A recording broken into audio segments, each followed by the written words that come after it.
Hi guys, na-receive ko na nga pala itong nabili ko sa TikTok. At isa to sa inuna kong bilhin talaga kada sa akod. Kasi talagang ubusan ako nito. Yung maliit lang na version ang inano ko, ang binili ko. Kasi yung malaki lagi ko naiiwan sa rep. So kailangan mga maliliit lang, mini-mini lang muna para ubus namin agad. So ito nga pala yung atsara niya. Napakasarap. Sobrang sarap guys, promise. And then ito, ang sarap din nito. Minimix ko to sa palagi, isa kanin. Kahit ito lang kainin mong pinakaulam na siya kasi talagang lasa niya. Tsaka talagang talaga yan guys. Purong alige. So yun lang. So guys, ito na nga pala yung kanin ko. Yan. Tapos bubuksan na natin to para kumain na tayo. Meron kayong dalawang option. Pwede nyo diretsong kainin na lang yan ng ganyan. Or pwede rin na iparito nyo. Ay, isahog nyo, no? Ang ginagawa ko kasi talaga is, niluluto ko siya. I mean, dito ko ipinagmimix sa kawali. Para makita nyo guys. Siyempre, kuha muna tayo ng kaunti. Kasi kakain din asawa ko nito. Korean yun guys, pero gusto niya yan. Masarap daw nito guys, sabi ng asawa ko. Gustuhan niya yung lasa. So, ayan. Tapos, ayan, ginaganyan ko lang po siya. And then, after po nyan, lalagyan ko na ng kanin.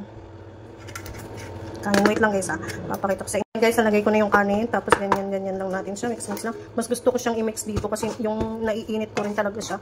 Yan, ang sarap. Tsaka, ang bango niya in fairness. Meron kasing aligi na parang sobra yung lansa yung amoy. Hindi ko na inulit na bumili noon kasi nga ayaw din ang asawa ko ng sobrang lansa na amoy. Ito talagang purong amoy, aligi talaga siya. May pagkalansa pero hindi excessive na amoy, hindi kagaya ng ibang brand Huwag tayo magbanggit ng brand. Basta ganun yung amoy niya. Ito ko yun, ito, yan. Gusto kong iniinit siya. Iniinit. Pero nasa sa inyo naman yan, pwede nyo naman lagyan na lang dito sa gilid, tulad ng ganyan, tapos ganyan. Diba? Sarap nito guys. Ayan.